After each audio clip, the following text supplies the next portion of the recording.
Les GG, les grandes gueules, Radio Espace Guinée.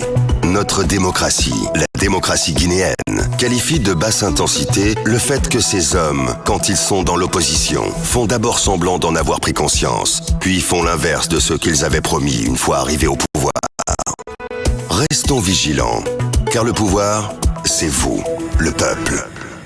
Les vrais gladiateurs, évidemment, nous accompagnent ce matin du côté de la régie à la télé, Espace TV, Cabinet Condé, Mafata Sano, Mamoudou Condé, évidemment, le colosse. Merci à vous tous à l'international. Mohamed Diaby, Amadou Sow à la réalisation côté radio. Continuez à réagir, hein, les contacts s'affichent juste en bas de l'écran. Si vous nous écoutez à la radio, c'est le 00224 657 39 13 13. Sinon, ça se passe là également sur Twitter, le hashtag Espace GG. Et là, comme par magie, vous allez avoir vos messages dans un instant avec la complicité évidemment de Cabinet Condé. Au menu, on s'intéresse à l'actualité, je le disais tantôt, la rentrée académique, c'est pour le 1er novembre prochain dans toutes les institutions d'enseignement supérieur du pays. Les préparatifs sont en cours, vous le savez très bien, et les nouveaux bacheliers doivent d'abord s'inscrire sur la plateforme Gupol en vue de leur orientation dans les différentes filières, il faut le dire. On va essayer de comprendre ce matin, mesdames et messieurs, à travers Elhaj Mohamed Diouma, qui nous allons recevoir dans ce studio.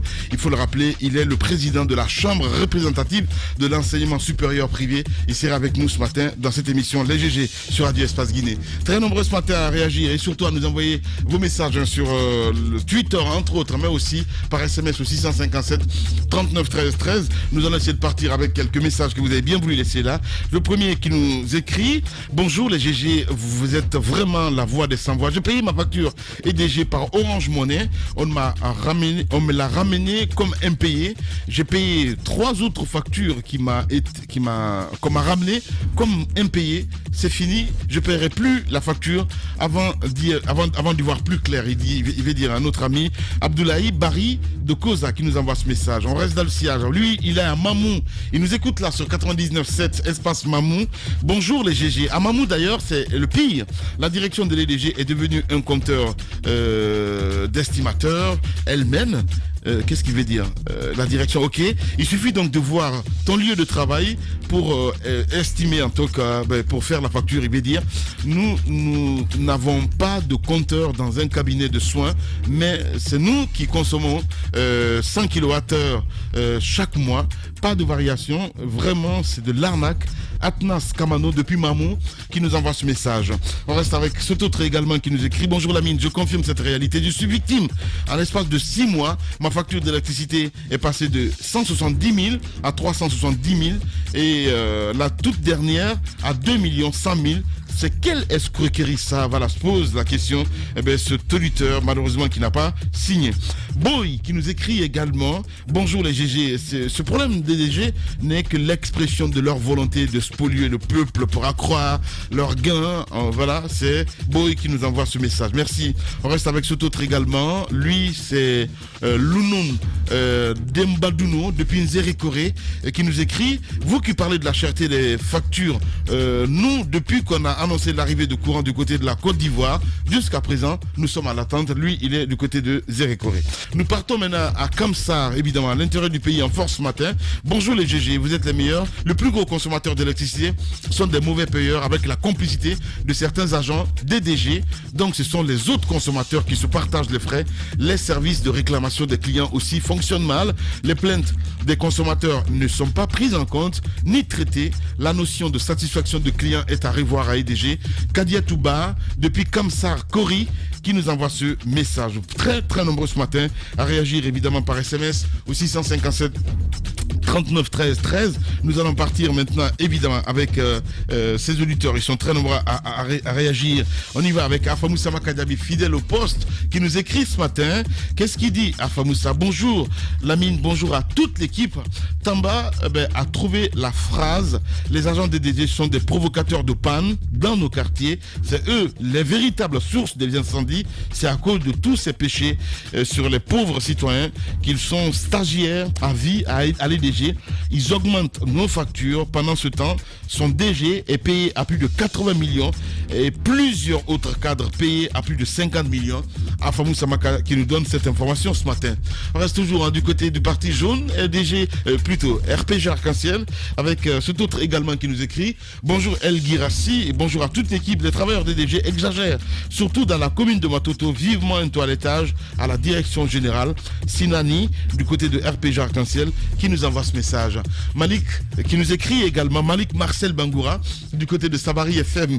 Lamine dit à Tamba que j'ai bien aimé son petit commentaire de la semaine de l'électricité. Lol, voilà. Allez, Malik Sangana, Malik Marcel Bangoura, pardon, qui nous envoie ce message. Et cet autre témoignage, justement, de cet autre auditeur, M. Fofana, qui nous écrit, Lamine, ma facture est passée de 1 million à 6 millions de francs pour 2 mois. Je suis à Bokeh. Voilà, comme par magie, quoi. En fait, c'est juste dingue. Allez, on va aller maintenant sur Twitter. Vous êtes très nombreux à réagir de ce côté.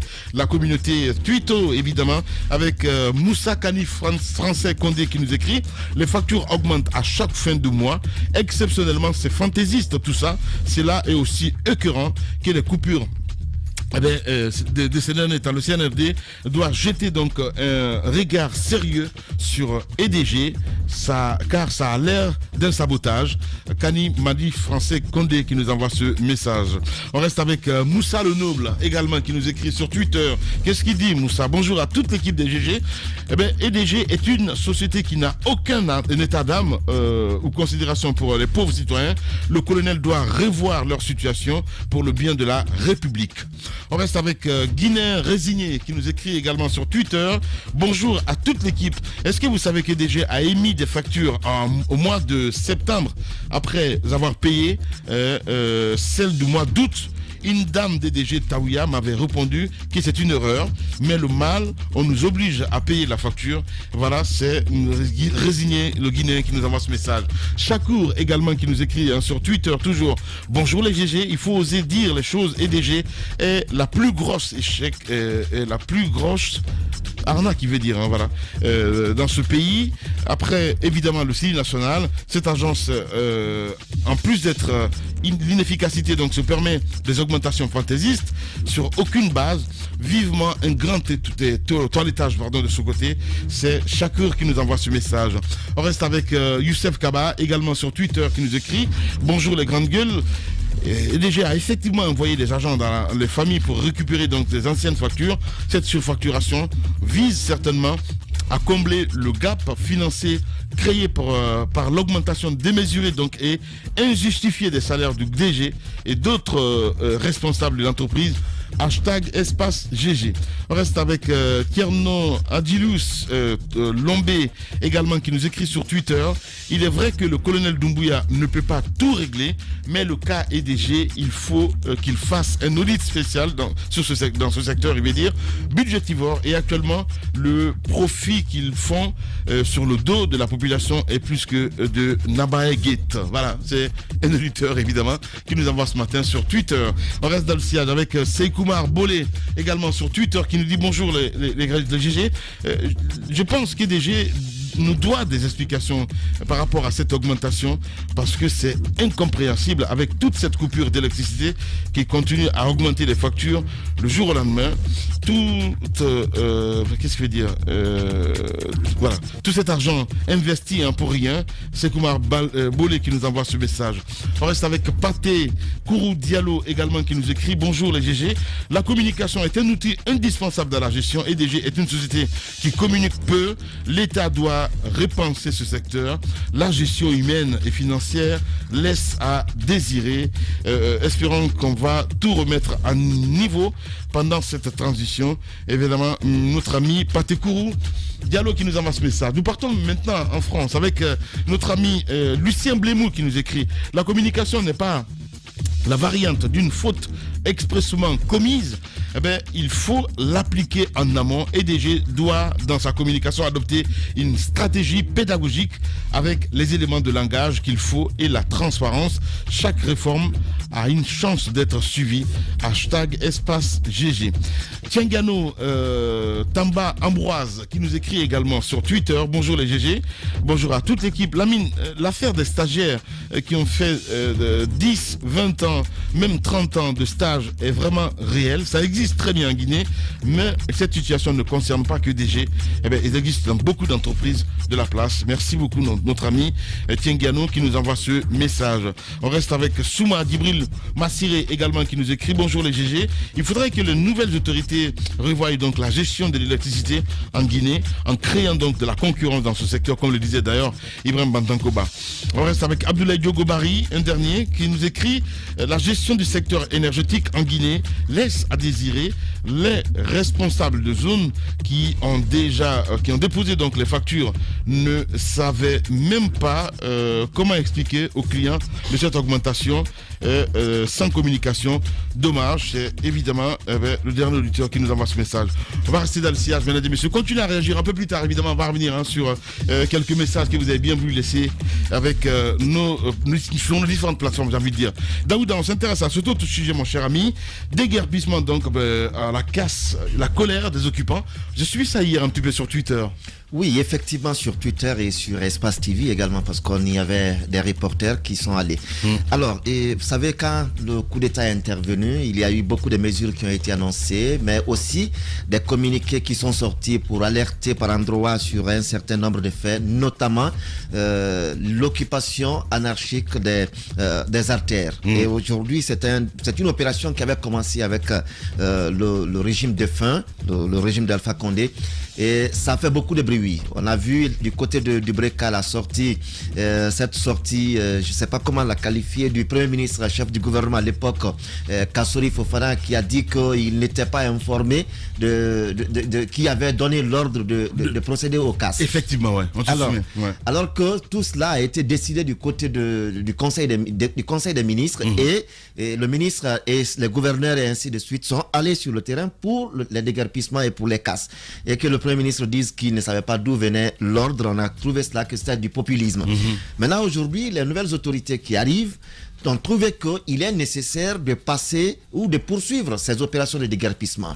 Alors, il y a un premier communiqué qui est sorti pour informer les occupants, ceux qui sont en train de retourner sur ces lieux, pour dire que ne retournez pas, les travaux vont continuer. Mais on a pensé que c'était encore de la poudre aux yeux. Mais effectivement, hier, et toutes les autorités, d'abord du gouvernorat, mais aussi des autorités communales et de quartier, ont été informées que les opérations vont être relancées. Et étant informés, et effectivement, hier, du côté de Matam à la casse, effectivement, l'opération a commencé. Mais qu'est-ce qu'on a vu? On a trouvé des occupants qui ont pensé, parce que dans quelques éléments de témoignage, certains disent que parce que nous sommes du RPG. Et justement, je vis cet élément. Voilà, parce que nous sommes du RPG. Comment comprendre? Parce que j'ai trouvé très léger cet argument avancé pour dire que parce que nous sommes du RPG. Comme si les nouvelles autorités étaient contre le RPG.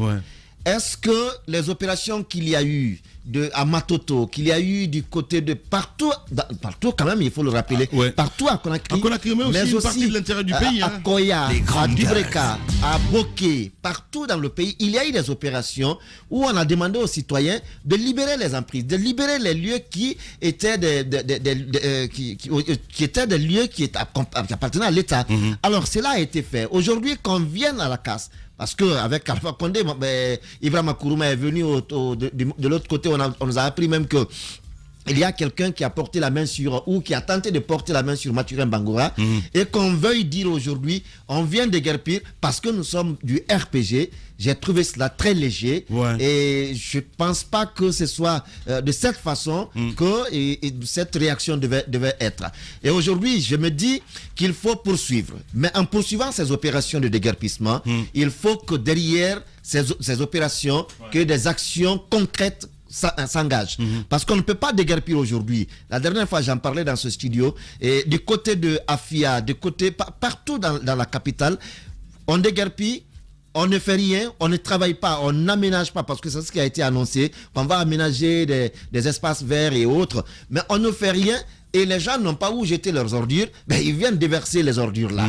Au lieu de créer des espaces verts, on crée plutôt des dépotoirs. Ouais. Alors, si les nouvelles autorités ont décidé de poursuivre ces opérations, je me dis que peut-être ils ont tout le plan qu'il faille pour aller à ces opérations, mais il faut tout de suite que les travaux commencent.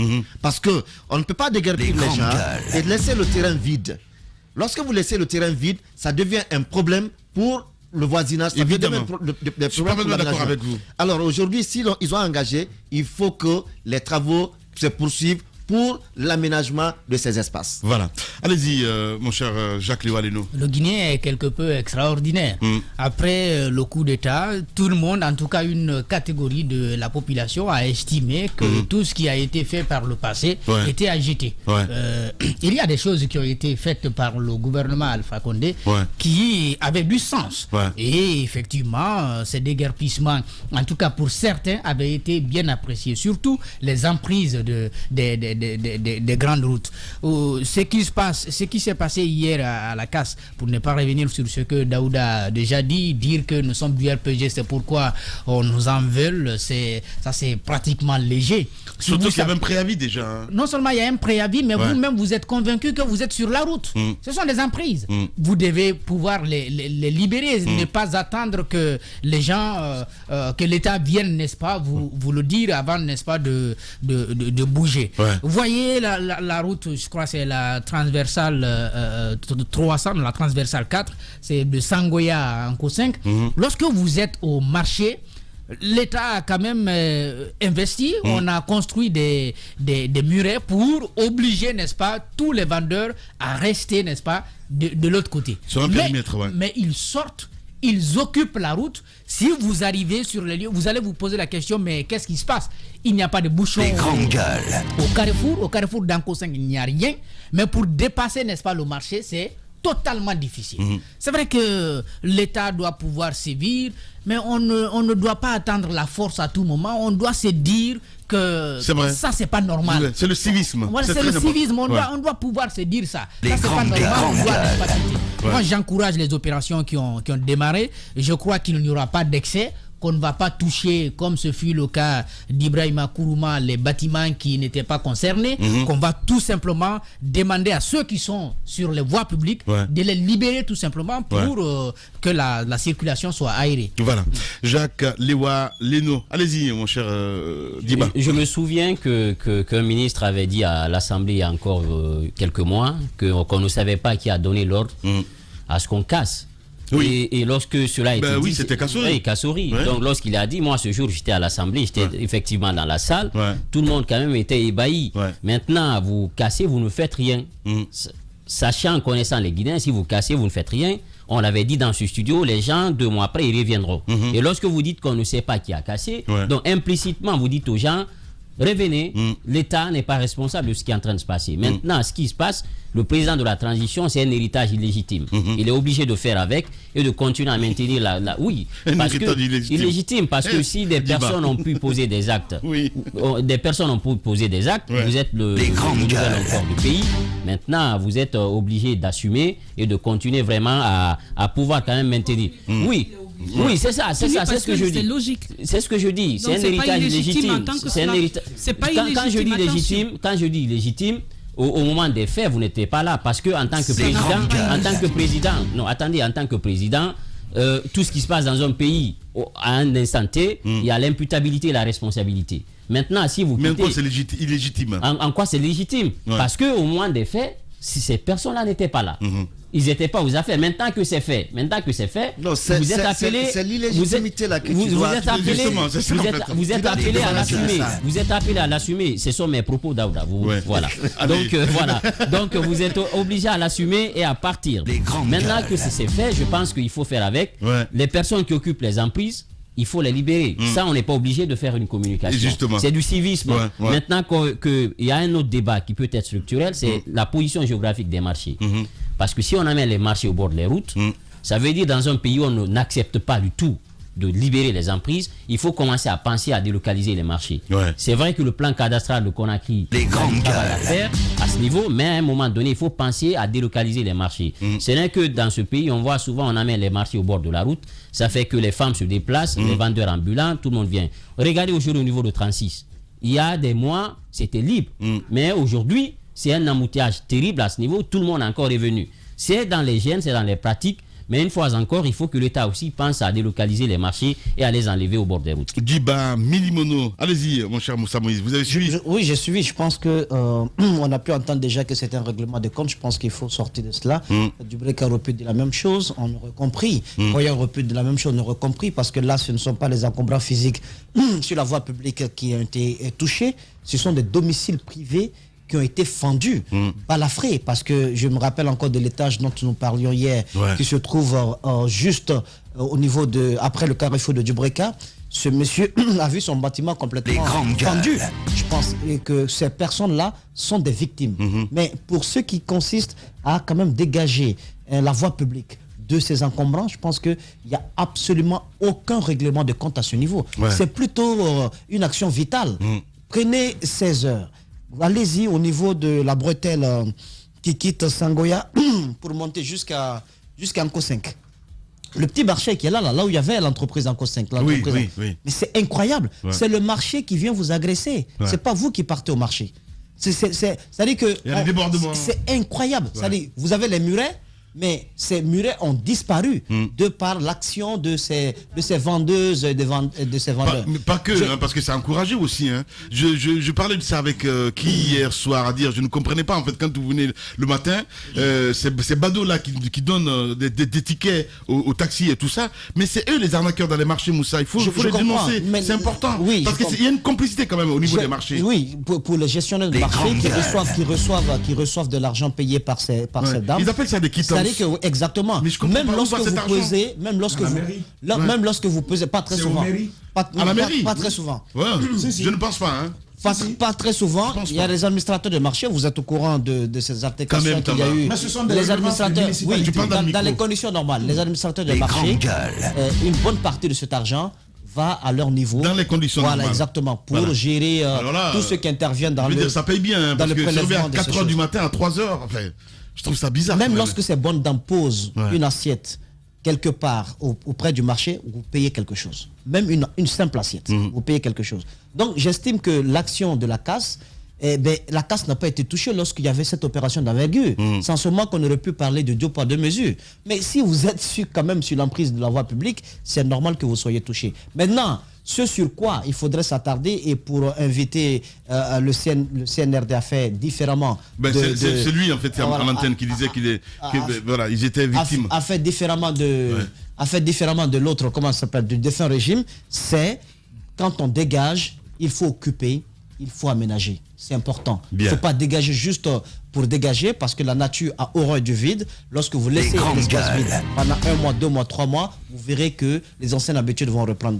On n'a pas besoin de ça. Qu'il faudrait les aménager, et la nouvelle patronne de la ville de Conakry pourrait donc mettre en place, en concertation avec les différentes mairies, une stratégie dans ce sens-là. Voilà. Allez-y, mon cher Tamba Zakari Milimono. Je suis bien d'accord avec le propos de Moussa Moïse sur ce qu'il faut faire. Là, on connaît la règle universelle, la nature a horreur du vide.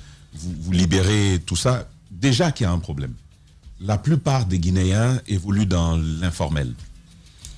Commerce, tout ce que vous savez. C'est là-bas qu'on est, c'est là-bas qu'on vit. Parce que l'État n'arrive pas, même par la promotion des investisseurs privés, à donner de l'emploi, à donner de l'occupation aux Guinéens. Donc on est obligé soit de vendre du maïs, de l'arachide, ces vendeurs à la sauvette, ceux qui ont une petite tablette en bordure de route. C'est comme ça que les gens vivent, c'est comme ça qu'on joint les deux bouts. Il n'y a pas de services sociaux de base pour pouvoir vivre, il faut trouver des revenus. Et donc c'est au niveau de ces emprises. Et ces emprises-là sont gérées par les mairies. C'est ça. Les marchés dont on parle, jusqu'à présent, je ne vois pas de marché de ce type qui soit privé. Ce sont des marchés de nos municipalités. C'est les mairies qui les gèrent, encore une fois. Ces administrateurs-là sont placés là par les municipalités. Ça, c'est également une chose. Il y a donc cette fiscalité locale qui sort de ces quittances. Ces ressources-là, encore une fois, sont gérées par les municipalités. Même si certaines entrent dans le traitement du personnel administratif de ces marchés, l'essentiel repart aux municipalités. On vient, on déguerpit. Déjà, moi, je fais remarquer que ça doit d'abord être l'initiative de ces municipalités. Ouais. Le CNRD n'a pas besoin de prendre un communiqué pour dire on va relancer les déguerpissements. Les maires même, c'est ce que je disais à Guékédou quand je donnais une formation en plaidoyer et mobilisation des ressources aux acteurs de la municipalité là-bas. Je disais, mais est-ce que les maires ont conscience de leur pouvoir ? Ça c'est une chose, quoi. Au-delà du facteur politique qui s'invite dans la gestion de la municipalité, on vous dit, vous, par exemple, qui gérez les régions, vous avez 8 compétences que la loi vous reconnaît. Vous qui gérez les municipalités, vous avez 15 compétences que la loi vous reconnaît. Et en plus de ces compétences-là, il y a des compétences... Non, c'était l'ancien code. Le code actuel, c'est au niveau... On est à 15. Maintenant, on vous dit qu'en plus de ces compétences, il y a des compétences déléguées. C'est-à-dire que pour un besoin spécifique, l'État peut dire, bon, telle municipalité, occupez-vous de cela. Et vous êtes là. Vous êtes élus. Nos maires ignorent qu'ils sont élus. Et qu'ils bénéficient d'un principe tellement utile dans la gestion des municipalités, le principe de la libre administration. Personne ne s'impose à vous sur les questions qui sont les vôtres. Vous êtes proche des populations. Prenez l'initiative de débarrasser. On ne vous demande pas de construire des immeubles et des buildings, mais il y a des gens qui sont capables, par un processus de collaboration privée et publique, d'aménager ces bordures de route. Il y a cette possibilité. À mon avis, encore une fois, il faut faire ce travail-là à ce niveau. Même si le CNRD se lève, l'État guinéen se lève, il fait ce qu'il veut, ça ne marchera pas.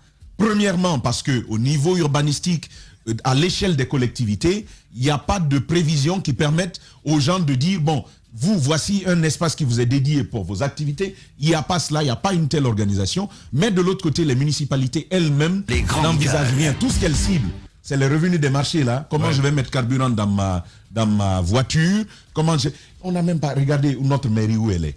Regardez notre mairie où elle est. Matuto. Mais le minimum, ce serait par exemple de commencer déjà à ça. Qu'on dise, on a un hôtel de ville Conakry, la région est là, mais au niveau de la mairie de Matoto, on dit le siège de la municipalité, construisons-en un avec des locaux pour monsieur le maire. N'importe quel maire élu, on lui dirait c'est là-bas que tu habiterais.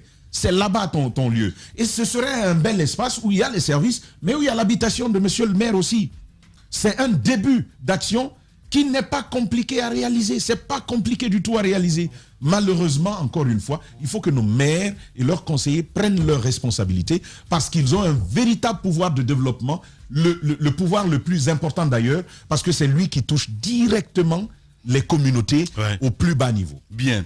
Tamba, Zakari, Milimono. Allez-y, Mafoudia Bangoura. La première des choses, je pense déjà qu'il devrait y avoir un plan. C'est vrai qu'il y a eu ce communiqué que globalement on se dirait que tout le monde doit se préparer. Mais moi j'inviterais à faire un plan qui dirait dans quelle localité on doit être. Je sais pas, ça peut être parce que les maires et les élus sont invités à informer. Donc pour ne pas que un peu partout, même si on a informé, certains se sentent piégés. Par exemple, car il faut vraiment éviter les erreurs du passé. Il y a des boutiques qui ont été démolies avec leur contenu. Moi, je pense que c'est quelque chose qu'il faut absolument éviter. Même quand vous êtes, par exemple, sur le terrain, essayez de voir s'il y a des gens qui ont leurs marchandises dedans, dans quelle mesure enlever tout ça, mais ne pas accepter que les Guinéens pleurent parce que déjà, non, je comprends. Les gens refusent de libérer. La résistance. C'est pourquoi je me dis qu'on pourrait par exemple avoir un certain planning. Par exemple, on sait que de telle date à telle date, on sera dans Matoto et quelles seront les zones qui seront directement concernées. Et là, le maire et tous ceux qui sont à l'intérieur comme autorité auront la latitude d'informer, de préparer. Ce jour-là, s'il y a résistance, et même là, même quand il y a résistance, moi je pense qu'il est juste d'aider à sortir d'abord les affaires, les marchandises, que de gâter tout ceci. En même temps, l'autre proposition que je veux faire, je pense qu'il est possible, on peut identifier des espaces. Quand, par exemple, on prend 36, tu en parlais tout à l'heure, de ce côté, c'est totalement impossible. Mais on peut identifier un espace où on prendrait tout ce lot, toutes ces personnes qui sont là-bas, pour les mettre, ça permettrait de désengorger. À Matoto, quand on va commencer, à Madina, quand on va commencer le déguerpissement, je regardais la fois passée les femmes qui sont le long des passerelles, ce qui n'est pas normal. Mais quand on viendra, par exemple, les enlever, on dira non, c'est ici que nous nourrissons nos familles, on ne peut pas se lever. Moi, je pense qu'on peut anticiper, on peut être dans l'anticipation et avoir aussi un regard très social. C'est vrai que ça paraît compliqué, mais c'est ce qu'on demande à Doumbouya parce que les années passées, le Guinée a eu... Tu veux une chose de son contraire, c'est dramatique. Non, pas du tout. Non, écoutez-moi. Sur cette question, en fait, Madina, la pays question elle est très complexe. Le pays est tellement gâté que quand on se dit d'être d'une certaine façon, on risque de faire pleurer des cœurs. C'est pourquoi je demande... Ces cœurs savaient que là où ils s'installaient, c'était illégal. Comment voulez-vous que les gens viennent acheter? C'est soit on veut aider ou on veut être dur. C'est pas dans cette logique. Non, là, ça patauge là.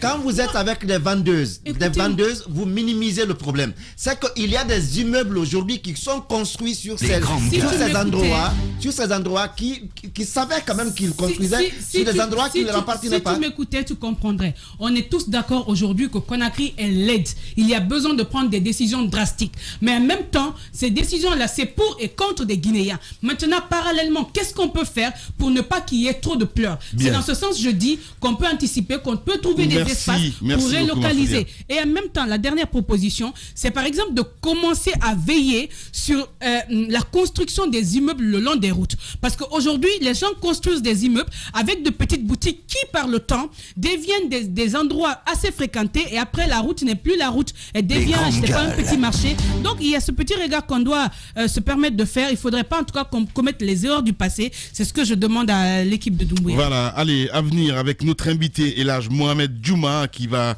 nous rejoindre dans ce studio d'une minute à l'autre. Allez-y, mon cher Bantako. Oui, Lamine, je ne sais pas à combien de reprises on a parlé de ce sujet ici, c'est-à-dire les emprises sur le long des routes et autres, mais ça relance le débat sur la question de l'habitat, sur la question des travaux publics, sur la question de la corruption dans ce pays, parce que vous savez déjà que les routes, par exemple, que nous avons, on n'en a pratiquement pas, et celles qu'on a pratiquement ne parlent pas. Nous avons des routes muettes. Et l'habitat aussi, parce qu'on parle de marché, on parle donc de ces carrefours où vous avez des ronds-points, effectivement. Mais c'est un travail en amont qui doit être fait, parce que dans tout ça là, on peut inclure la sensibilisation de tout un chacun. Alors, je pense que la nouvelle équipe qui viendra pour essayer de régulariser les choses aura du pain sur la planche, mais il faut se focaliser. Qu'est-ce que l'habitat, par exemple, devrait faire pour essayer de lotir ces endroits, essayer de dans l'urbanisation, essayer de repousser un petit peu, parce que c'est des choses qui ne doivent pas être sur les emprises. C'est-à-dire, on ne doit pas accepter qu'on ait un marché le long de la route, parce que vous serez toujours dans l'éternel recommencement. Parce que si des marchés sont tout près donc des grandes routes, vous verrez aussi, vous pourrez faire quoi que ce soit, les gens vont toujours résister et vont venir. Donc moi je pense que aujourd'hui le débat est relancé, mais si on pense, il y a des spécialistes qui vont faire des études, comment est-ce qu'il faut se débarrasser de ça. Mais vous savez déjà, les routes aussi sont très mal construites, sont très mal faites, et puis cela aussi encourage donc les gens à venir, voilà, donc parce que vous savez la situation de la population, la pauvreté qui gangrène, et puis chacun se cherche, et vous parlerez de, je ne sais pas comment, mais les gens vont toujours continuer à pleurer.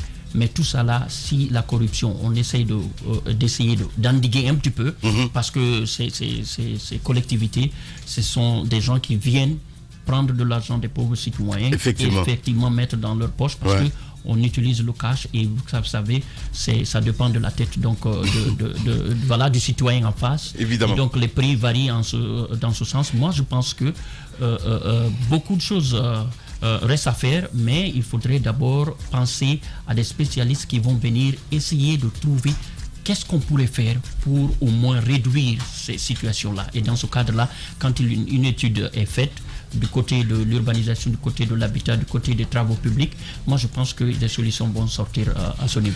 Ibrahima Bantankouba, les GG continuent sur Espace. Les GG, les grandes gueules, Radio Espace Guinée. Notre démocratie, la démocratie guinéenne, qualifie de basse intensité le fait que ces hommes, quand ils sont dans l'opposition, font d'abord semblant d'en avoir pris conscience, puis font l'inverse de ce qu'ils avaient promis une fois arrivés au pouvoir. Restons vigilants, car le pouvoir, c'est vous, le peuple. Venons-en à cet autre sujet, je le disais tantôt, la rentrée académique, c'est pour le 1er novembre prochain. Dans toutes les institutions d'enseignement supérieur du pays, on essaie de comprendre ce matin, mesdames et messieurs, les préparatifs sont en cours et les nouveaux bacheliers donc doivent d'abord s'inscrire sur la plateforme GUPOL en vue de leur orientation dans les différentes filières. Ces opérations donc ont déjà démarré et comme les 3 dernières années, aucune université privée ne figure sur la liste d'établissements des programmes de formation donc proposés aux futurs étudiants. C'est ainsi qu'on a décidé, vous le savez très bien, le régime d'Alpha Condé en 2018. Nous sommes en période de transition, vous le savez. Les fondateurs donc d'universités privées veulent convaincre de la nécessité de leur affecter donc des apprenants. Ils mettent en avant le manque de place dans les établissements publics. Ce matin, nous en parlons évidemment avec monsieur Elhaj Mohamed Djouma. Il est donc président de la Chambre représentative, mon cher Tamba, de l'enseignement supérieur privé. Pour l'enseignement supérieur privé, bonjour Elhaj. Bonjour, M. Tamba. Bienvenue dans les grandes gueules. La rentrée pour le supérieur, c'est le 1er novembre. Les orientations ont déjà démarrer. Avant de parler justement de cette plateforme-là, j'ai envie de dire comment vous, au niveau de votre plateforme, les institutions qui en font partie se portent-elles depuis la mesure qui a consisté à arrêter les orientations, c'était sous le ministre Ayero Baldé, les orientations vers les universités privées d'étudiants par l'État. Merci beaucoup, M. Tamba. Merci à l'équipe des Grandes Gueules. Je voudrais faire une petite rectification de l'introduction de Lamine. Je ne suis pas le président, je suis membre de la CRESIP et c'est Mme Barry Oudia qui est la présidente de la CRESIP actuellement. Je suis donc fondateur d'université, membre de la Chambre représentative de l'enseignement supérieur privé. Revenant à votre question, comment on se porte, nous sommes encore là. Et malgré tout ce qui a été dit, malgré tout ce qui a été fait, pour anéantir les investissements dans le secteur de l'enseignement supérieur privé. Nous sommes encore là, comme je le disais, parce que ce qui fait mal, ce n'est pas le fait de ne pas orienter les étudiants dans le privé qui fait mal. C'est le fait d'orienter systématiquement l'ensemble des étudiants qui sont admis au bac dans les institutions d'enseignement public. En quoi c'est un problème? En quoi c'est un problème? Dès lors que vous prenez tout le vivier, tous les étudiants admis, vous les repartissez dans les différentes universités publiques, vous ne laissez aucune possibilité aux universités privées. Vous êtes une initiative privée, s'il y a un bachelier... L'État a bien l'obligation de le faire, non? S'il y a un bachelier qui veut aller dans une université privée, c'est son droit, c'est libre à lui. Revenons un peu en arrière, monsieur. Oui. 80% des inscriptions dans le primaire, en première année, 80% des effectifs inscrits en première année, moi je fais l'enseignement général aussi, sont inscrits dans les écoles privées. Aujourd'hui, quand vous arrivez au niveau de la 6e année, de l'examen d'entrée au collège, plus de 50%, près de 50% des effectifs sur l'ensemble du territoire national viennent du privé. Comment pouvez-vous envisager de chevrer, disons, l'enseignement privé, public, au niveau universitaire? La question de Daouda, c'est celle-ci. Au primaire, l'État ne refuse pas de recevoir les écoliers. L'État n'a pas les infrastructures pour le recevoir. Ça, c'est un autre sujet. Absolument. C'est un autre sujet, on va y arriver. Oui. Mais c'est le choix des familles de dire, nous voulons une éducation de qualité pour nos enfants, nous préférons payer. Donc, on les envoie au privé. C'est pareil au secondaire, c'est donc pareil au supérieur. L'État ne dit pas, n'allez pas. Oui. L'État assume ses responsabilités de les orienter, libre aux étudiants d'aller où ils veulent, finalement. Est-ce que, M. Tamba, vous vous imaginez l'effet? L'année passée, il y a eu 39 000 admis au bac qui ont été repartis sur l'ensemble des institutions d'enseignement supérieur privé. Symphonia, à lui seul, a reçu près de 9 000 étudiants. Gamal Abdel Nasser a reçu 5 000, à peu près 800 étudiants. Au niveau des ENI, sur l'ensemble du territoire national, près de 3000 étudiants ont été ventilés dans ces ENI-là. Donc, encore une fois, c'est l'adéquation entre la formation et l'orientation qui pose problème. Nous n'avons pas des conseils à l'orientation au niveau de nos systèmes éducatifs qui posent énormément de problèmes.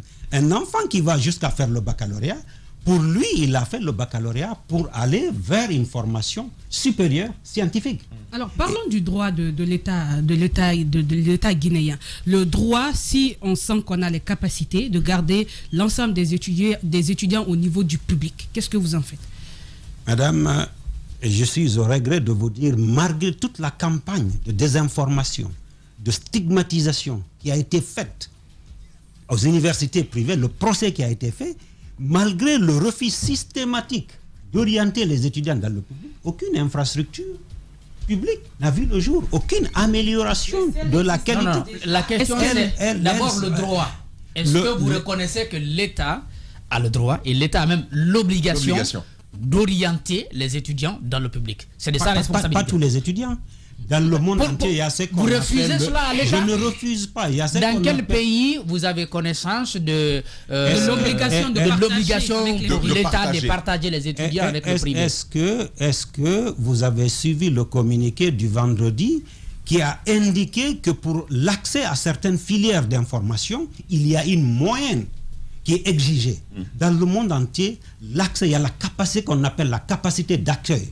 Une capacité d'accueil est déterminée par rapport non seulement à la capacité d'accueillir les enfants, mais aussi la pertinence des programmes. Vous ne pouvez pas former de 2000 Dans les universités privées, vous recevez tout le monde.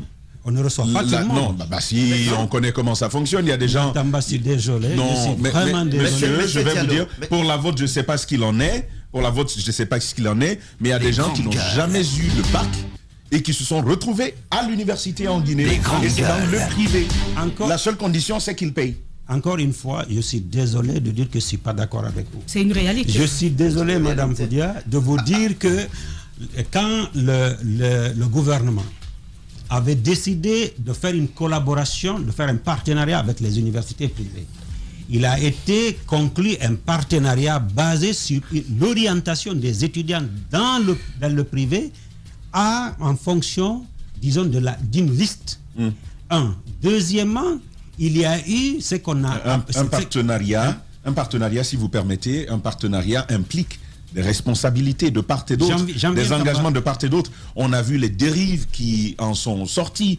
Le gonflement des effectifs entre la réalité et ce qui est sur le papier. On sait bien qu'il y avait un total décalage. Les chiffres ont été révélés ici. Tamba, je vais revenir. J'étais dans cette émission, mais avant de venir à ta question, permets-moi de dire d'abord ceci. L'État a procédé à ce qu'on a appelé l'évaluation des universités privées. Ça, c'était sous le régime du fait général Lansana Conté. L'évaluation des universités était basée sur la gouvernance, l'infrastructure, les équipements, les programmes, la pertinence, etc. À l'issue de cette évaluation, il a été porté à la connaissance du public que la qualité de la formation, les infrastructures sont là et la gouvernance universitaire, elle était suffisamment aux normes et aux standards internationaux. En quelle année ça? L'évaluation des universités? Oui, en quelle année? C'était en 2018. Non, mais normalement, c'est un exercice annuel. Normalement, ça devrait l'être. Aujourd'hui, je dois préciser. J'ai enseigné dans une université privée, là. Et tu as enseigné des étudiants qui c'est une université des... Alors, monsieur le fondateur, moi j'ai une question sur les raisons qui ont amené l'État à prendre cette décision. On sait que c'est depuis 2006. Ils ont décidé d'orienter dans les universités privées. Oui, le partenariat a commencé en 2006. Oui. Bien avant cela, l'État, les jeunes continuent à aller dans le public. Donc ça veut dire qu'après, c'est possible aussi que les jeunes continuent à aller dans le public, même si le projet d'extension et de rénovation des universités publiques reste encore sur table. Je suis d'accord avec vous sur la question. Mais si vous regardez un peu le recensement des étudiants et des enseignants, sur 110 000 personnes recensées, 33 000 sont des cas fictifs. Ce qui est trop pour l'État. 33 000 33 000, les chiffres qui ont été sortis. Non, attendez. Vous savez, j'étais dans cette émission. J'ai été confronté à M. Camara, qui est chargé de l'orientation du ministère de l'Enseignement supérieur. On a confronté dans cette émission chiffre contre chiffre. le nombre de fictifs qui étaient dans le public était nettement supérieur aux fictifs qui ont été portés sur les universités privées. Deuxièmement, mais il y en avait quand même. Attendez, laissez-moi vous expliquer. On a que 5 minutes, les gars. Laissez-moi vous expliquer ceci. Quand on a dit des effectifs annoncés, dans chaque contrat, toutes les universités avaient un contrat bien précis. Le contrat disait, je te donne le nombre d'étudiants dans les formations et dans les filières. Si après, on donne le nombre d'étudiants, on mentionne les filières pour lesquelles les étudiants sont là et le contrat est établi. Je dois préciser une chose. Quand nous faisions ces contrats avec l'État, le contrat n'était pas révisable. C'était des contrats fermés pour un cycle de formation. Pour la licence fondamentale, c'était pour 3 ans et pour la licence expérimentale, c'était pour 4 ans. Qui fait que vous avez parfois un étudiant qui rentre en première année, qui fait la première et la deuxième et qui s'inscrit pour le campus France, etc. Par finir, il obtient son admission, il est parti, vous ne révisez pas. De l'autre côté, quand on a posé ce problème au niveau du ministre, qu'est-ce qu'il a été dit? Moyennant ce que vous perdez sur, disons, l'augmentation des tarifs de formation, vous avez aussi quelques étudiants qui ne sont plus là, mais pour lesquels vous êtes payés. Donc ça, c'est des trucs qui existaient. Mais le nombre qui a été retrouvé dans les universités privées était largement en dessous de ce qui a été peut-être aujourd'hui, avec ces décisions de ne plus orienter là-bas, ça a des conséquences quand même pour vous. Certes, vous allez fermer. Beaucoup ont fermé. Vous allez fermer, ça c'est sûr, vous allez fermer parce que l'État...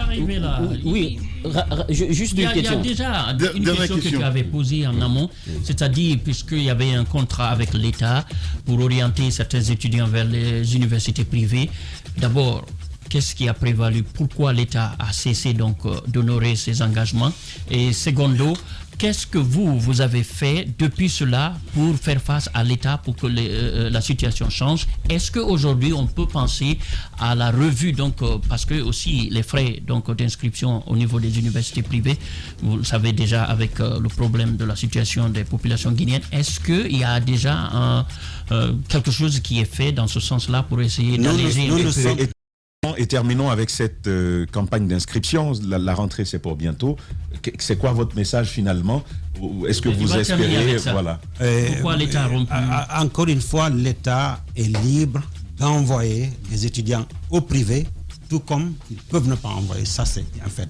Oui. Ce que nous reprochons à l'État, c'est le fait d'orienter systématiquement sans tenir compte des capacités d'accueil de nos infrastructures. Ça, si nous voulons vraiment former des élèves conscients, des élèves, disons, au niveau des normes internationales, il faut accepter que l'effectif doit être géré de façon efficace. Des étudiants ont été orientés dans le privé et on a arrêté de le faire. Pourquoi? Vous savez, dans notre pays... Qu'est-ce qu'on vous a dit? Dans notre pays, attendez, dans notre pays, vous êtes dans le privé. Lamine, vous êtes dans le privé. Nous sommes dans le privé. Dans notre pays, il y a des gens qui ont parlé dans cette antenne qu'ils vont complètement anéantir les universités privées. Ça a été dit ici.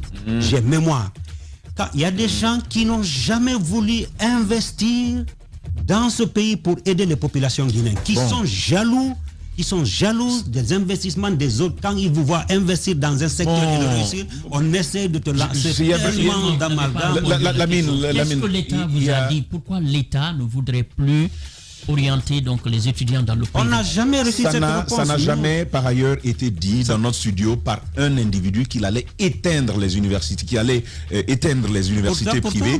Il a dit dans un rapport, et on parle de professeur Bano, dans un rapport adressé d'abord au ministre, mais ensuite au chef de l'État, il dit procédons, c'était même une suggestion, après tout le rapport, il a dit procéder à une extinction progressive. Et on lui a dit extinction. Est-ce que c'est pas très violent? Finalement, professeur Bano, face à Ousmane Kaba, vous vous souvenez de ces débats ici, les chiffres ont été présentés, on en a tiré nos conclusions.